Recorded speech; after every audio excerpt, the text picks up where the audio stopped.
ಓಂ ಶಾಂತಿ. ಇಂದಿನ ದಿನಾಂಕ 26/8/2025. ಪ್ರಾರ್ಥ ಮುರುಳಿ ಬಾಪ್ ದಾದ ಮಧುಬನ. ಮಧುರ ಮಕ್ಕಳೇ, ಜ್ಞಾನಸಾಗರ ತಂದೆಯೂ ಬಂದಿದ್ದಾರೆ. ಜ್ಞಾನದ ಮಳೆಯನ್ನು ಸುರಿಸಿ ಹಚ್ಚ ಹಸಿರನ್ನಾಗಿ ಮಾಡಲು ಈಗ ಸ್ವರ್ಗ ಸ್ಥಾಪನೆಯಾಗುತ್ತಾ ಇದೆ. ಅದರಲ್ಲಿ ಹೋಗಲು ದೈವಿ ಸಂಪ್ರದಾಯದವರಾಗಬೇಕಾಗಿದೆ. ಪ್ರಶ್ನೆ: ಸರ್ವೋತ್ತಮ ಕುಲದ ಮಕ್ಕಳ ಮುಖ್ಯ ಕರ್ತವ್ಯವೇನು? ಉತ್ತರ: ಸದಾ ಶ್ರೇಷ್ಠ ಆತ್ಮೀಯ ಸೇವೆಯನ್ನು ಮಾಡುವುದು. ಇಲ್ಲಿ ಕುಳಿತಿರಲಿ, ನಡೆದಾಡುತ್ತಾ ತಿರುಗಾಡುತ್ತಾ ಭಾರತ ಮತ್ತು ಇಡೀ ವಿಶ್ವವನ್ನು ಪಾವನ ಮಾಡುವುದು. ಶ್ರೀಮತದನುಸಾರ ತಂದೆಗೆ ಸಹಯೋಗಿಗಳಾಗುವುದು. ಇದೇ ಸರ್ವೋತ್ತಮ ಬ್ರಾಹ್ಮಣರ ಕರ್ತವ್ಯವಾಗಿದೆ. ಗೀತೆ: ಯಾರು ಪ್ರಿಯತಮನ ಜೊತೆಯಲ್ಲಿದ್ದಾರೆಯೋ. ಓಂ ಶಾಂತಿ. ಮಧುರಾತಿ ಮಧುರ ಮಕ್ಕಳ ಪ್ರತಿ ಆತ್ಮೀಯ ತಂದೆ ಯಾರು ಆತ್ಮೀಯ ತಂದೆಯ ಜೊತೆಯಲ್ಲಿದ್ದಾರೆ ಅವರಿಗೆ ತಿಳಿಸಿಕೊಡುತ್ತಿದ್ದಾರೆ. ಏಕೆಂದರೆ ತಂದೆಯು ಜ್ಞಾನಸಾಗರನಾಗಿದ್ದಾರೆ. ಯಾವ ತಂದೆ? ಶಿವಬಾಬಾ. ಬ್ರಹ್ಮ ಬಾಬರಿಗೆ ಜ್ಞಾನದ ಸಾಗರನೆಂದು ಹೇಳುವುದಿಲ್ಲ. ಶಿವ ತಂದೆಗೆ ಪರಮಪಿತ ಪರಮಾತ್ಮನೆಂದು ಕರೆಯಲಾಗುತ್ತದೆ. ಒಬ್ಬರ ಲೌಕಿಕ ಶರೀರದ ತಂದೆ, ಮತ್ತೊಬ್ಬರು ಪಾರಲೌಕಿಕ ತಂದೆ. ಅವರು ಶರೀರದ ತಂದೆ, ಇವರು ಆತ್ಮದ ತಂದೆ. ಇದನ್ನು ಬಹಳ ಚೆನ್ನಾಗಿ ತಿಳಿಸಿಕೊಡುವ ಮಾತಾಗಿದೆ. ಈ ಜ್ಞಾನವನ್ನು ತಿಳಿಸಿಕೊಡುವವರು ಜ್ಞಾನಸಾಗರನಾಗಿದ್ದಾರೆ. ಹೇಗೆ ಭಗವಂತ ಸರ್ವರಿಗೂ ಒಬ್ಬರೇ ಆಗಿದ್ದಾರೆ, ಹಾಗೆಯೇ ಜ್ಞಾನವನ್ನು ಸಹ ಒಬ್ಬರೇ ಕೊಡಲು ಸಾಧ್ಯವಿದೆ. ಯಾರು ಶಾಸ್ತ್ರ ಮುಂತಾದವುಗಳನ್ನು ಓದುತ್ತಾರೆ, ಭಕ್ತಿಯನ್ನು ಮಾಡುತ್ತಾರೆ, ಅದು ಯಾವುದೇ ಜ್ಞಾನವಲ್ಲ. ಅವರಿಗೆ ಜ್ಞಾನದ ಮಳೆಯು ಸುರಿಯುವುದಿಲ್ಲ. ಆದ್ದರಿಂದ ಭಾರತ ಖಂಡಿತವಾಗಿಯೂ ಸುಖಿ ಭಾರತವೆಂದು ಹೇಳಲಾಗುತ್ತದೆ. ಭಾರತವು ಈಗ ಕಂಗಾಲಾಗಿದೆ. ಹೇಗೆ ಆ ಮಳೆಯು ಬೀಳಲಿಲ್ಲವೆಂದರೆ ಜಮೀನು ಮುಂತಾದುವೆಲ್ಲವೂ ಒಣಗಿ ಹೋಗುತ್ತದೆ. ಅದು ಭಕ್ತಿ ಮಾರ್ಗವಾಗಿದೆ. ಜ್ಞಾನ ಮಾರ್ಗವೆಂದು ಕರೆಯುವುದಿಲ್ಲ.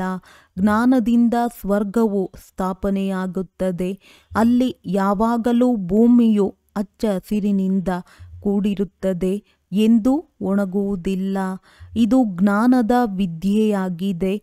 ಈಶ್ವರ ತಂದೆಯು ಜ್ಞಾನವನ್ನು ಕೊಟ್ಟು ದೈವಿ ಸಂಪ್ರದಾಯದವರನ್ನಾಗಿ ಮಾಡುತ್ತಾರೆ. ನಾನು ನೀವೆಲ್ಲ ಆತ್ಮರ ತಂದೆಯಾಗಿದ್ದೇನೆಂದು ತಂದೆಯು ತಿಳಿಸುತ್ತಾರೆ. ಆದರೆ ನನ್ನನ್ನು ಮತ್ತು ನನ್ನ ಕರ್ತವ್ಯವನ್ನು ತಿಳಿದುಕೊಳ್ಳದೆ ಇರುವ ಕಾರಣ ಮನುಷ್ಯರು ಇಷ್ಟೊಂದು ಪತಿತ ದುಃಖಿ ಅನಾಥರಾಗಿ ಬಿಟ್ಟಿದ್ದಾರೆ. ಪರಸ್ಪರದಲ್ಲಿ ಜಗಳವಾಡುತ್ತಿರುತ್ತಾರೆ.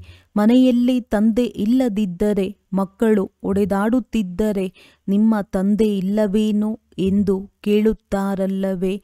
ಈ ಸಮಯದಲ್ಲಿಯೂ ಸಹ ಇಡೀ ಪ್ರಪಂಚ ತಂದೆಯನ್ನು ತಿಳಿದುಕೊಂಡಿಲ್ಲ. ತಿಳಿದುಕೊಳ್ಳದೆ ಇರುವ ಕಾರಣ ಇಷ್ಟೊಂದು ದುರ್ಗತಿಯಾಗಿದೆ. ತಿಳಿದುಕೊಳ್ಳುವುದರಿಂದ ಸದ್ಗತಿಯಾಗುತ್ತದೆ. ಸರ್ವರ ಸದ್ಗತಿದಾತ ಒಬ್ಬರೇ ಆಗಿದ್ದಾರೆ. ಅವರಿಗೆ ತಂದೆಯೆಂದು ಕರೆಯಲಾಗುತ್ತದೆ. ಅವರ ಹೆಸರು ಶಿವ ಎಂದಾಗಿದೆ. ಅವರ ಹೆಸರು ಎಂದೂ ಸಹ ಬದಲಾಗಲು ಸಾಧ್ಯವಿಲ್ಲ. ಹೇಗೆ ಸನ್ಯಾಸಿಗಳಾಗುತ್ತಾರೆಂದರೆ ಅವರ ಹೆಸರು ಬದಲಾಗುತ್ತದೆ ಎಲ್ಲವೇ? ವಿವಾಹದಲ್ಲಿಯೂ ಸಹ ಕುಮಾರಿಯರ ಹೆಸರನ್ನು ಬದಲಾವಣೆ ಮಾಡುತ್ತಾರೆ. ಇದೆಲ್ಲವೂ ಭಾರತದಲ್ಲಿನ ಪದ್ಧತಿಗಳಾಗಿವೆ. ಹೊರಗಡೆ ಈ ರೀತಿ ಇರುವುದಿಲ್ಲ. ಶಿವತಂದೆಯು ಎಲ್ಲರ ತಾಯಿ ತಂದೆಯಾಗಿದ್ದಾರೆ. ನೀನೇ ತಾಯಿ ತಂದೆ ಎಂದು ಭಾರತ ದೇಶದಲ್ಲಿಯೇ ಆಡುತ್ತಾರೆ.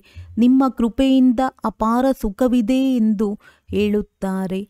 ಭಕ್ತಿ ಮಾರ್ಗದಲ್ಲಿ ಭಗವಂತ ಕೃಪೆ ಮಾಡುತ್ತಾ ಬಂದಿದ್ದಾರೆ ಎಂದು ತಿಳಿಯುತ್ತಾರೆ. ಭಕ್ತಿ ಮಾರ್ಗದಲ್ಲಿ ಅಪಾರ ಸುಖವಿರುವುದಿಲ್ಲ. ಸ್ವರ್ಗದಲ್ಲಿ ಬಹಳ ಸುಖವಿರುತ್ತದೆ ಎಂಬುದು ಮಕ್ಕಳಿಗೆ ತಿಳಿದಿದೆ. ಅದು ಹೊಸ ಜಗತ್ತು. ಹಳೆಯ ಪ್ರಪಂಚದಲ್ಲಿ ದುಃಖವೇ ಇರುತ್ತದೆ. ಯಾರು ಜೀವಿಸಿದಂತೆಯೇ ಸಂಪೂರ್ಣ ಸತ್ತು ಹೋಗಿರುತ್ತಾರೆಯೋ ಅವರ ಹೆಸರನ್ನು ಬದಲಾಯಿಸುತ್ತಿಲ್ಲ. ಒಂದು ವೇಳೆ ಮಾಯೆಯು ಜಯ ಗಳಿಸಿದರೆ ಅವರು ಬ್ರಾಹ್ಮಣರಿಗೆ ಬದಲಾಗಿ ಶೂದ್ರರಾಗಿ ಬಿಡುತ್ತಾರೆ. ಆದ್ದರಿಂದ ತಂದೆಯು ಹೆಸರುಗಳನ್ನಿಡುವುದಿಲ್ಲ. ಬ್ರಾಹ್ಮಣರ ಮಾಲೆಯಂತೂ ಇರುವುದಿಲ್ಲ. ನೀವು ಮಕ್ಕಳು ಸರ್ವೋತ್ತಮ ಕುಲದವರಾಗಿದ್ದೀರಿ. ಶ್ರೇಷ್ಠ ಆತ್ಮೀಯ ಸೇವೆಯನ್ನು ಮಾಡುತ್ತಿರುತ್ತೀರಿ. ಇಲ್ಲಿ ಕುಳಿತಿರುತ್ತಾ ಅಥವಾ ನಡೆದಾಡುತ್ತಾ ತಿರುಗಾಡುತ್ತಲೂ ಭಾರತ ಹಾಗೂ ಇಡೀ ವಿಶ್ವದ ಸೇವೆಯನ್ನು ಮಾಡುತ್ತೀರಿ. ವಿಶ್ವವನ್ನು ನೀವು ಪವಿತ್ರವನ್ನಾಗಿ ಮಾಡುತ್ತೀರಿ. ನೀವು ತಂದೆಗೆ ಸಹಯೋಗಿಗಳಾಗಿದ್ದೀರಿ. ತಂದೆಯ ಶ್ರೀಮತದಂತೆ ನಡೆದು ಸಹಾಯ ಮಾಡುತ್ತೀರಿ. ಈ ಭಾರತವೇ ಪಾವನವಾಗಲಿದೆ. ಕಲ್ಪಕಲ್ಪವೂ ಈ ಭಾರತವನ್ನು ಪವಿತ್ರವನ್ನಾಗಿ ಮಾಡಿ ಪವಿತ್ರ ಭಾರತದ ಮೇಲೆ ರಾಜ್ಯವನ್ನು ಮಾಡುತ್ತೀರಿ. ಬ್ರಾಹ್ಮಣರಿಂದ ಮತ್ತೆ ನಾವೇ ಭವಿಷ್ಯದಲ್ಲಿ ದೇವಿ ದೇವತೆಗಳಾಗುತ್ತೇವೆ. ವಿರಾಟ ರೂಪದ ಚಿತ್ರವೂ ಸಹ ಇದೆ. ಪ್ರಜಾಪಿತ ಬ್ರಹ್ಮನ ಮಕ್ಕಳು ಬ್ರಾಹ್ಮಣರಾಗಿದ್ದೀರಿ. ಪ್ರಜಾಪಿತ ಬ್ರಹ್ಮನು ಸನ್ಮುಖದಲ್ಲಿದ್ದಾಗಲೇ ನೀವು ಬ್ರಾಹ್ಮಣರಾಗುತ್ತೀರಿ. ನೀವು ಪ್ರತಿಯೊಬ್ಬರೂ ಪ್ರಜಾಪಿತ ಬ್ರಹ್ಮನ ಸಂತಾನರೆಂದು ತಮ್ಮನ್ನು ತಿಳಿದುಕೊಂಡಿದ್ದೀರಿ. ಇದು ಯುಕ್ತಿಯಾಗಿದೆ. ಸಂತಾನರೆಂದು ತಿಳಿದುಕೊಳ್ಳುವುದರಿಂದ ಸಹೋದರ ಸಹೋದರಿಯಾಗುತ್ತೀರಿ. ಸಹೋದರ ಸಹೋದರಿಯರಲ್ಲಿ ಎಂದೂ ಸಹ ಕುದೃಷ್ಟಿ ಇರಬಾರದು. ಈಗ ತಂದೆಯು ಆದೇಶವನ್ನು ಹೊರಡಿಸುತ್ತಾರೆ. ನೀವು 63 ಜನ್ಮಗಳು ಪತಿತರಾಗಿದ್ದೀರಿ. ಈಗ ಪಾವನ ಪ್ರಪಂಚ ಸ್ವರ್ಗದಲ್ಲಿ ಹೋಗಲು ಬಯಸುತ್ತೀರೆಂದರೆ ಪಾವನರಾಗಿ. ಅಲ್ಲಿಗೆ ಪತಿತ ಮನುಷ್ಯರು ಹೋಗಲು ಸಾಧ್ಯವಿಲ್ಲ. ಆದ್ದರಿಂದಲೇ ನೀವು ಬೇಅದ್ದಿನ ತಂದೆಯಾದ ನನ್ನನ್ನು ಕರೆಯುತ್ತೀರಿ. ಈ ಆತ್ಮವು ಶರೀರದ ಮೂಲಕ ಮಾತನಾಡುತ್ತದೆ. ಶಿವ ತಂದೆಯೂ ಸಹ ನಾನು ಈ ಶರೀರದ ಮೂಲಕ ಮಾತನಾಡುತ್ತೇನೆಂದು ಹೇಳುತ್ತಾರೆ. ಇಲ್ಲದಿದ್ದರೆ ನಾನು ಹೇಗೆ ಇಲ್ಲಿಗೆ ಬರಲಿ? ನನ್ನದು ದಿವ್ಯ ಜನ್ಮವಾಗಿದೆ. ಸತ್ಯಯುಗದಲ್ಲಿ ದೈವಿ ಗುಣವುಳ್ಳ ದೇವಿ ದೇವತೆಗಳಿರುತ್ತಾರೆ. ಈ ಸಮಯದಲ್ಲಿ ಆಸುರಿ ಗುಣವುಳ್ಳ ಮನುಷ್ಯರಿದ್ದಾರೆ. ಇಲ್ಲಿನ ಮನುಷ್ಯರನ್ನು ದೇವತೆಗಳೆಂದು ಹೇಳುವುದಿಲ್ಲ. ಇಲ್ಲಿ ಬಲೆ ಯಾರೇ ಆಗಿರಲಿ ಬಹಳ ದೊಡ್ಡ ದೊಡ್ಡ ಹೆಸರುಗಳನ್ನಿಟ್ಟುಕೊಂಡಿರುತ್ತಾರೆ. ಸನ್ಯಾಸಿಗಳು ತಮ್ಮನ್ನು ಶ್ರೀ ಶ್ರೀ ಎಂದು ಹೇಳುತ್ತಿರುತ್ತಾರೆ. ಮನುಷ್ಯರಿಗೆ ಕೇವಲ ಶ್ರೀ ಎಂದು ಹೇಳುತ್ತಾರೆ, ಏಕೆಂದರೆ ತಾವು ಪವಿತ್ರರಾಗಿದ್ದಾರೆಂದು ತಿಳಿದಿರುವ ಕಾರಣ ಶ್ರೀ ಶ್ರೀ ಎಂದು ಹೇಳಿಕೊಳ್ಳುತ್ತಾರೆ. ಅವರು ಮನುಷ್ಯರೇ ವಿಕಾರದಲ್ಲಿ ಹೋಗುವುದಿಲ್ಲ. ಆದರೆ ವಿಕಾರಿ ಪ್ರಪಂಚದಲ್ಲಿಯೇ ಇರುತ್ತಾರಲ್ಲವೇ? ನೀವು ಭವಿಷ್ಯದಲ್ಲಿ ನಿರ್ವಿಕಾರಿ ದೈವಿ ರಾಜ್ಯದಲ್ಲಿ ರಾಜ್ಯ ಮಾಡುತ್ತೀರಿ. ಅಲ್ಲಿಯೂ ಸಹ ಮನುಷ್ಯರೇ ಇರುತ್ತಾರೆ. ಆದರೆ ದೈವಿ ಗುಣವುಳ್ಳವರಿರುತ್ತಾರೆ. ಈ ಸಮಯದಲ್ಲಿ ಮನುಷ್ಯರು ಆಸುರಿ ಗುಣವುಳ್ಳ ಮನುಷ್ಯರಾಗಿರುತ್ತಾರೆ.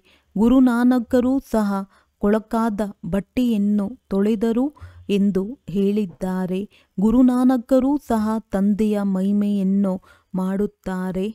ಈಗ ತಂದೆಯು ಸ್ಥಾಪನೆ ಮತ್ತು ವಿನಾಶವನ್ನು ಮಾಡಿಸಲು ಬಂದಿದ್ದಾರೆ.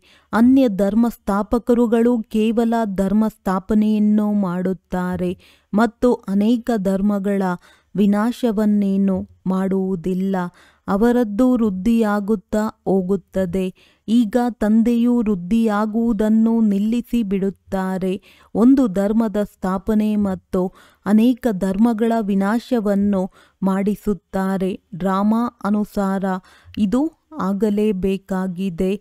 ನಾನು ಆದಿ ಸನಾತನ ದೇವಿ ದೇವತಾ ಧರ್ಮದ ಸ್ಥಾಪನೆಯನ್ನು ಮಾಡಿಸುತ್ತೇನೆ. ಅದಕ್ಕಾಗಿಯೇ ನಿಮಗೆ ಓದಿಸುತ್ತಾ ಇದ್ದೇನೆ ಎಂದು ತಂದೆಯು ಹೇಳುತ್ತಾರೆ. ಸತ್ಯಯುಗದಲ್ಲಿ ಅನೇಕ ಧರ್ಮಗಳು ಇರುವುದೇ ಇಲ್ಲ. ನಾಟಕದಲ್ಲಿ ಇವರೆಲ್ಲರೂ ಮರಳಿ ಹೋಗುವುದು ನೋಂದಣಿಯಾಗಿದೆ. ಈ ವಿನಾಶವನ್ನು ಯಾರೂ ತಡೆಯಲು ಸಾಧ್ಯವಿಲ್ಲ. ವಿಶ್ವದಲ್ಲಿ ಶಾಂತಿಯು ವಿನಾಶದ ನಂತರವೇ ನೆಲೆಸುತ್ತದೆ. ಈ ಯುದ್ಧದ ನಂತರವೇ ಸ್ವರ್ಗದ ದ್ವಾರ ತೆರೆಯುತ್ತದೆ. ಈ ಮಹಾಭಾರಿ ಯುದ್ಧವು ಕಲ್ಪದ ಹಿಂದೆಯೂ ನಡೆದಿತ್ತೆಂದು ನೀವು ಬರೆಯಬಹುದಾಗಿದೆ. ನೀವು ಪ್ರದರ್ಶನದ ಉದ್ಘಾಟನೆಯನ್ನು ಮಾಡಿಸುತ್ತೀರೆಂದರೆ ಬರೆಯಿರಿ. ತಂದೆಯು ಪರಮಧಾಮದಿಂದ ಸ್ವರ್ಗದ ಉದ್ಘಾಟನೆಯನ್ನು ಮಾಡಲು ಬಂದಿದ್ದಾರೆ. ಆ ತಂದೆಯು ತಿಳಿಸುತ್ತಾರೆ, ನಾನು ಸ್ವರ್ಗದ ರಚಯಿತ. ತಂದೆಯು ಸ್ವರ್ಗದ ಉದ್ಘಾಟನೆಯನ್ನು ಮಾಡಲು ಬಂದಿದ್ದೇನೆ. ಸ್ವರ್ಗವಾಸಿಗಳನ್ನಾಗಿ ಮಾಡಲು ಮಕ್ಕಳ ಸಹಾಯವನ್ನೇ ತೆಗೆದುಕೊಳ್ಳುತ್ತೇನೆ. ಇಷ್ಟೆಲ್ಲ ಆತ್ಮಗಳನ್ನು ಪಾವನರನ್ನಾಗಿ ಯಾರು ಮಾಡುತ್ತಾರೆ? ಅನೇಕ ಆತ್ಮಗಳಿದ್ದಾರೆ. ಮನೆ ಮನೆಯಲ್ಲಿ ನೀವು ತಿಳಿಸಿಕೊಡಬಹುದಾಗಿದೆ. ಭಾರತವಾಸಿಗಳೇ, ನೀವು ಸತೋಪ್ರಧಾನರಾಗಿದ್ದೀರಿ. ಅನೇಕ ಜನ್ಮಗಳ ನಂತರ ತಮೋಪ್ರಧಾನರಾಗಿದ್ದೀರಿ. ಈಗ ಮತ್ತೆ ಸತೋಪ್ರಧಾನರಾಗಿ ಮನ್ಮನಾಭವ. ನಾವು ಶಾಸ್ತ್ರಗಳನ್ನು ಒಪ್ಪುವುದಿಲ್ಲವೆಂದು ಎಂದು ಅನ್ಯರಿಗೆ ಹೇಳಬೇಡಿ. ಶಾಸ್ತ್ರಗಳನ್ನು, ಭಕ್ತಿ ಮಾರ್ಗವನ್ನು ನಾವು ಒಪ್ಪುತ್ತಿದ್ದೆವು. ಆದರೆ ಈಗ ಭಕ್ತಿ ಮಾರ್ಗದ ರಾತ್ರಿ ಪೂರ್ಣವಾಗಿದೆ ಎಂದು ಹೇಳಿ. ಜ್ಞಾನದಿಂದ ಹಗಲು ಪ್ರಾರಂಭವಾಗುತ್ತದೆ. ತಂದೆಯು ಸದ್ಗತಿಯನ್ನು ಮಾಡಲು ಬಂದಿದ್ದಾರೆ. ಇದನ್ನು ತಿಳಿಸಿಕೊಡಲು ಬಹಳ ಯುಕ್ತಿ ಬೇಕು. ಕೆಲವರು ಇದನ್ನು ಚೆನ್ನಾಗಿ ಧಾರಣೆ ಮಾಡುತ್ತಾರೆ, ಕೆಲವರು ಕಡಿಮೆ ಮಾಡುತ್ತಾರೆ. ಪ್ರದರ್ಶನದಲ್ಲಿಯೂ ಸಹ ಯಾರು ಒಳ್ಳೊಳ್ಳೆಯ ಮಕ್ಕಳು ಇದ್ದಾರೆ ಅವರು ಚೆನ್ನಾಗಿ ತಿಳಿಸಿಕೊಡುತ್ತಾರೆ. ಹೇಗೆ ತಂದೆಯು ಶಿಕ್ಷಕನಾಗಿದ್ದಾರೆಂದರೆ ಮಕ್ಕಳು ಸಹ ಶಿಕ್ಷಕರಾಗಬೇಕು. ಸದ್ಗುರುವು ಮೇಲೆತ್ತುತ್ತಾರೆಂಬ ಗಾಯನವೂ ಇದೆ. ಸತ್ಯಖಂಡವನ್ನು ಸ್ಥಾಪನೆ ಮಾಡುವವರು ಸತ್ಯ ತಂದೆಯಾಗಿದ್ದಾರೆಂದು ಹೇಳಲಾಗುತ್ತದೆ. ಅಸತ್ಯ ಪ್ರಪಂಚವನ್ನು ಸ್ಥಾಪನೆ ಮಾಡುವವನು ರಾವಣನಾಗಿದ್ದಾನೆ. ಸದ್ಗತಿಯನ್ನು ಮಾಡುವಂಥವರು ಸಿಕ್ಕಿದ್ದಾರೆ. ಅಂದ ಮೇಲೆ ಮತ್ತೆ ಭಕ್ತಿಯನ್ನು ಏಕೆ ಮಾಡುವುದು?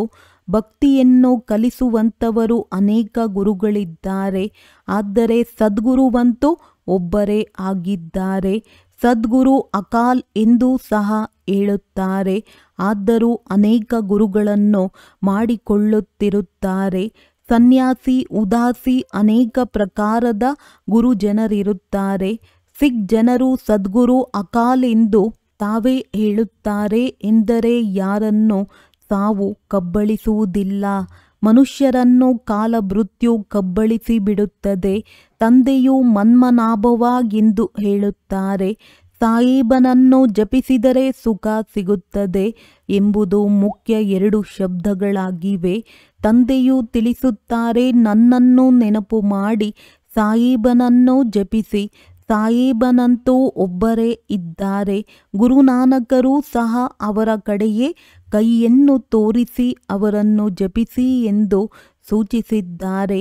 ವಾಸ್ತವದಲ್ಲಿ ನೀವು ಜಪಿಸಬೇಕಾಗಿಲ್ಲ, ನೆನಪು ಮಾಡಬೇಕು. ಇದು ಅಪಜಪವಾಗಿದೆ. ಬಾಯಿಯಿಂದ ಏನನ್ನೂ ಹೇಳಬೇಡಿ. ಶಿವ ಶಿವ ಎಂದೂ ಸಹ ಜಪಿಸುವುದು ಬೇಡ. ನೀವು ಶಾಂತಿಧಾಮದಲ್ಲಿ ಹೋಗಬೇಕು. ಈಗ ತಂದೆಯನ್ನು ನೆನಪು ಮಾಡಿ. ಅಜಪ ಜಪ ಒಂದೇ ಆಗಿದೆ. ಅದನ್ನು ತಂದೆಯು ಕಲಿಸಿಕೊಡುತ್ತಾರೆ. ಅವರು ಎಷ್ಟೊಂದು ಗಂಟೆಗಳನ್ನು ಬಾರಿಸುತ್ತಾರೆ, ಶಬ್ದ ಮಾಡುತ್ತಾರೆ, ಮಹಿಮೆ ಮಾಡುತ್ತಾರೆ, ಅಚ್ಯುತಂ ಕೇಶವಂ ಎಂದು ಹಾಡುತ್ತಾರೆ. ಆದರೆ ಒಂದು ಅಕ್ಷರವನ್ನೂ ಸಹ ತಿಳಿದುಕೊಂಡಿಲ್ಲ. ಸುಖವನ್ನು ಕೊಡುವಂಥವರು ಒಬ್ಬರೇ ತಂದೆಯಾಗಿದ್ದಾರೆ. ವ್ಯಾಸನೆಂದೂ ಸಹ ಅವರಿಗೆ ಹೇಳಲಾಗುತ್ತದೆ.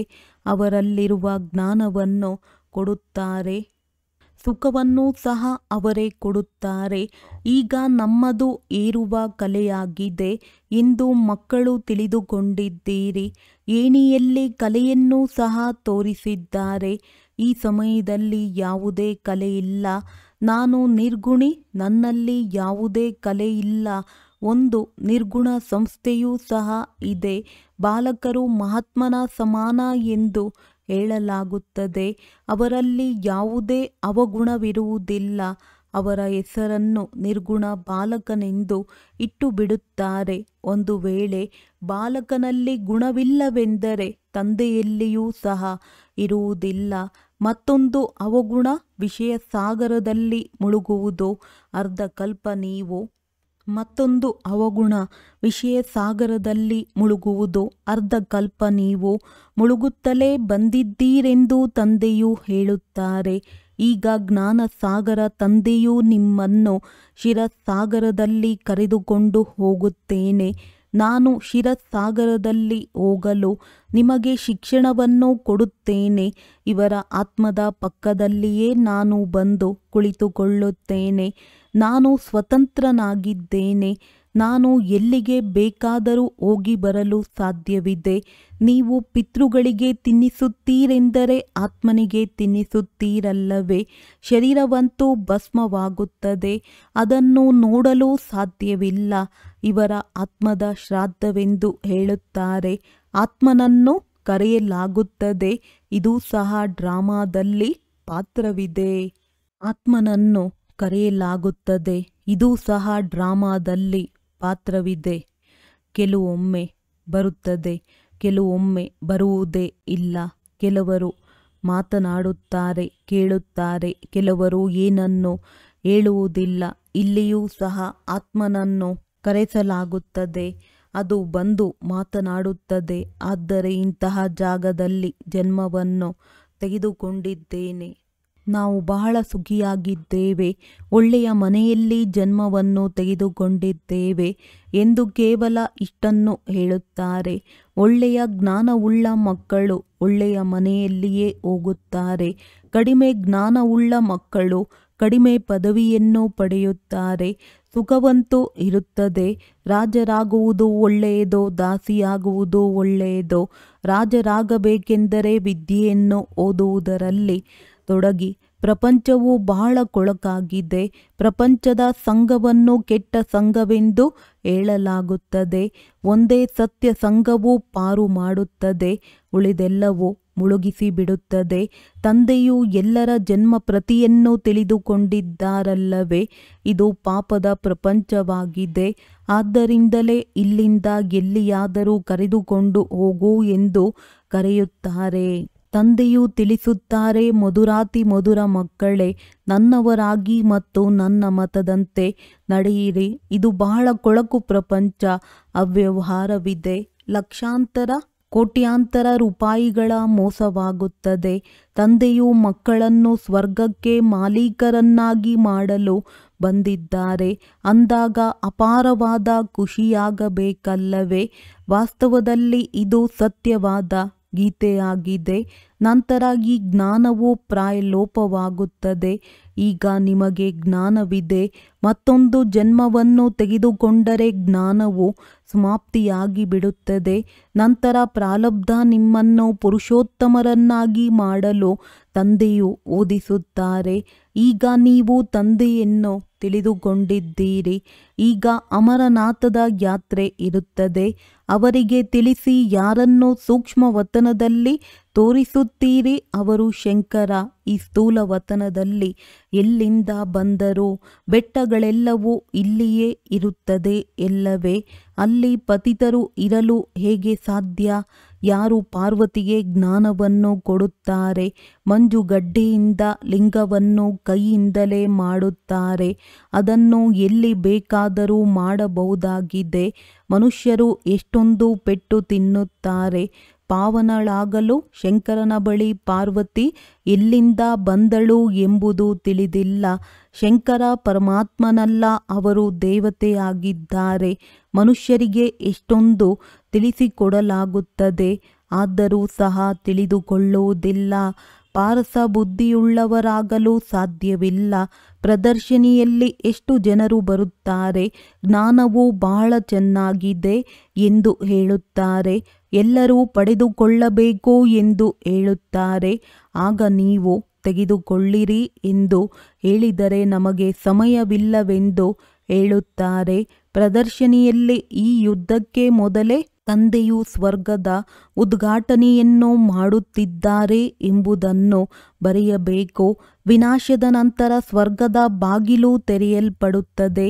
ತಂದೆಯು ಪ್ರತಿಯೊಂದು ಚಿತ್ರದಲ್ಲಿ ಪಾರಲೌಕಿಕ ಪರಮಪಿತ ಪರಮಾತ್ಮ ತ್ರಿಮೂರ್ತಿ ಶಿವ ಭಗವಾನುವಾಚ ಎಂದು ಬರೆಯಿರಿ ಎಂದು ತಂದೆಯು ಈ ಮೊದಲೇ ತಿಳಿಸಿದ್ದರು. ತ್ರಿಮೂರ್ತಿ ಎಂದು ಬರೆಯದಿದ್ದರೆ ಶಿವ ನಿರಾಕಾರನಾಗಿದ್ದಾರೆ. ಅವರು ಹೇಗೆ ಜ್ಞಾನವನ್ನು ಕೊಡುತ್ತಾರೆ ಎಂದು ಕೇಳುತ್ತಾರೆ. ಇವರು ಮೊದಲು ಸುಂದರರಿದ್ದರು, ಕೃಷ್ಣನಾಗಿದ್ದರು, ಮತ್ತೆ ಈಗ ಕಪ್ಪಾಗಿ ಮನುಷ್ಯನಾಗಿದ್ದಾರೆ ಎಂದು ತಿಳಿಸಿಕೊಡಲಾಗುತ್ತದೆ. ಈಗ ಮನುಷ್ಯನಿಂದ ನಿಮ್ಮನ್ನು ದೇವತೆಗಳನ್ನಾಗಿ ಮಾಡುತ್ತಾರೆ. ಮತ್ತೆ ಚರಿತ್ರೆಯು ಪುನರಾವರ್ತನೆಯಾಗಲಿದೆ. ಮನುಷ್ಯನಿಂದ ದೇವತೆಯನ್ನಾಗಿ ಮಾಡಿದ್ದರು ಎಂಬ ಗಾಯನವೂ ಸಹ ಇದೆ. ಕಲ್ಪದ ಸಂಗಮಯುಗದಲ್ಲಿ ಬರುತ್ತೇನೆ. ಯುಗೆ ಯುಗೆ ಎಂದು ಹೇಳುವುದು ತಪ್ಪಾಗಿದೆ. ನಾನು ಸಂಗಮದಲ್ಲಿಯೇ ಬಂದು ನಿಮ್ಮನ್ನು ಪುಣ್ಯಾತ್ಮನನ್ನಾಗಿ ಮಾಡುತ್ತೇನೆ. ಮತ್ತೆ ರಾವಣನು ನಿಮ್ಮನ್ನು ಪಾಪಾತ್ಮರನ್ನಾಗಿ ಮಾಡುತ್ತಾನೆ. ತಂದೆಯೇ ಹಳೆಯ ಪ್ರಪಂಚವನ್ನು ಹೊಸದನ್ನಾಗಿ ಮಾಡುತ್ತಾರೆ. ಇದು ತಿಳಿದುಕೊಳ್ಳುವ ಮಾತಾಗಿದೆ. ಒಳ್ಳೆಯದು. ಮಧುರಾತಿ ಮಧುರ ಅಗಲಿ ಹೋಗಿ ಮರಳಿ ಸಿಕ್ಕಿರುವ ಮಕ್ಕಳ ಪ್ರತಿ ಮಾತ್ಪಿತಾ ಬಾಪ್ತಾದರವರ ನೆನಪು, ಪ್ರೀತಿ ಹಾಗೂ ಸುಪ್ರಭಾತ. ಆತ್ಮಿಕ ಮಕ್ಕಳಿಗೆ ಆತ್ಮಿಕ ತಂದೆಯ ನಮಸ್ತೆ. ಧಾರಣೆಗಾಗಿ ಮುಖ್ಯ ಸಾರ: ತಂದೆಯ ಸಮಾನ ಶಿಕ್ಷಕರಾಗಬೇಕು. ಬಹಳ ಯುಕ್ತಿಯಿಂದ ಎಲ್ಲರಿಗೂ ಈ ಅಸತ್ಯ ಜಗತ್ತಿನಿಂದ ಹೊರತೆಗೆದು ಸತ್ಯಖಂಡದಲ್ಲಿ ಹೋಗಲು ಯೋಗ್ಯರನ್ನಾಗಿ ಮಾಡಬೇಕು. ಪ್ರಪಂಚದ ಸಂಘವು ಕೆಟ್ಟ ಸಂಘವಾಗಿದೆ. ಆದ್ದರಿಂದ ಕುಸಂಗದಿಂದ ಹೊರಬಂದು ಒಂದೇ ಸತ್ಯ ಸಂಘವನ್ನೇ ಮಾಡಬೇಕು. ಶ್ರೇಷ್ಠ ಪದವಿಗಾಗಿ ಈ ವಿದ್ಯೆಯಲ್ಲಿ ತೊಡಗಬೇಕು. ಒಬ್ಬ ತಂದೆಯ ಮತದಂತೆಯೇ ನಡೆಯಬೇಕಾಗಿದೆ. ವರದಾನ: ತಮ್ಮದೆಲ್ಲವನ್ನು ಸೇವೆಯಲ್ಲಿ ಅರ್ಪಿತ ಮಾಡುವಂತಹ ಗುಪ್ತದಾನಿ ಪುಣ್ಯ ಆತ್ಮಭವ. ಏನೆಲ್ಲ ಸೇವೆ ಮಾಡುವಿರಿ ಅದನ್ನು ವಿಶ್ವ ಕಲ್ಯಾಣದ ಕಾರ್ಯಕ್ಕಾಗಿ ಅರ್ಪಣೆ ಮಾಡುತ್ತಾ ಹೋಗಿ. ಹೇಗೆ ಭಕ್ತಿಯಲ್ಲಿ ಗುಪ್ತದಾನಿ ಪುಣ್ಯ ಆತ್ಮರಿರುತ್ತಾರೆ. ಅವರು ಇದೇ ಸಂಕಲ್ಪ ಮಾಡುತ್ತಾರೆ, ಎಲ್ಲರ ಪ್ರತಿ ಒಳ್ಳೆಯದಾಗಲಿ ಎಂದು. ಆ ರೀತಿ ತಮ್ಮ ಪ್ರತಿ ಸಂಕಲ್ಪ ಸೇವೆಯಲ್ಲಿ ಅರ್ಪಿತವಾಗಿರಬೇಕು ಎಂದು ನನ್ನತನದ ಕಾಮನೆ ಇಡಬೇಡಿ. ಎಲ್ಲರ ಪ್ರತಿ ಸೇವೆ ಮಾಡಿ. ಯಾವ ಸೇವೆ ವಿಘ್ನರೂಪವಾಗುತ್ತೆ ಅದನ್ನು ಸತ್ಯವಾದ ಸೇವೆ ಎಂದು ಹೇಳಲಾಗುವುದಿಲ್ಲ. ಆದ್ದರಿಂದ ನನ್ನತನವನ್ನು ಬಿಟ್ಟು ಗುಪ್ತ ಮತ್ತು ಸತ್ಯ ಸೇವಾದಾರಿಯಾಗಿ ಸೇವೆಯಿಂದ ವಿಶ್ವ ಕಲ್ಯಾಣ ಮಾಡುತ್ತಾ ಹೋಗಿ. ಸ್ಲೋಗನ್: ಪ್ರತಿ ಮಾತನ್ನು ಪ್ರಭು ಅರ್ಪಣೆ ಮಾಡಿಬಿಡಿ. ಆಗ ಬರುವಂತಹ ಕಷ್ಟಗಳು ಸಹಜ ಅನುಭವವಾಗುವುದು. ಅವ್ಯಕ್ತ ಸೂಚನೆ: ಸಹಜ ಯೋಗಿ ಆಗಬೇಕೆಂದರೆ ಪರಮಾತ್ಮನ ಪ್ರೀತಿಯ ಅನುಭವಿಯಾಗಿರಿ. ಆದಿಕಾಲ ಅಮೃತ ವೇಳೆ ತಮ್ಮ ಹೃದಯದಿಂದ ಪರಮಾತ್ಮನ ಪ್ರೀತಿಯನ್ನು ಸಂಪೂರ್ಣ ರೂಪದಿಂದ ಧಾರಣೆ ಮಾಡಿಕೊಳ್ಳಿ. ಒಂದು ವೇಳೆ ಹೃದಯದಲ್ಲಿ ಪರಮಾತ್ಮನ ಪ್ರೀತಿ, ಪರಮಾತ್ಮನ ಶಕ್ತಿಗಳು, ಪರಮಾತ್ಮನ ಜ್ಞಾನ ಪೂರ್ಣವಿದ್ದಾಗ ಎಂದೂ ಮತ್ತು ಯಾರದೇ ಕಡೆ ಆಕರ್ಷಣೆ ಅಥವಾ ಸ್ನೇಹವಿರಲು ಸಾಧ್ಯವಿಲ್ಲ. ತಂದೆಯಿಂದ ಸತ್ಯ ಪ್ರೀತಿ ಇದೆ ಎಂದಾಗ ಪ್ರೀತಿಯ ಲಕ್ಷಣವಾಗಿದೆ ಸಮಾನ. ಕರ್ಮಾತೀತ ಮಾಡಿಸುವವರಾಗಿ ಕರ್ಮ ಮಾಡಿಸಿರಿ ಎಂದು ಮನಸ್ಸು, ಬುದ್ಧಿ ಅಥವಾ ಸಂಸ್ಕಾರಗಳ ವಶರಾಗಿ ಯಾವುದೇ ಕರ್ಮವನ್ನು ಮಾಡಬೇಡಿರಿ. ಒಳ್ಳೆಯದು. ಓಂ ಶಾಂತಿ.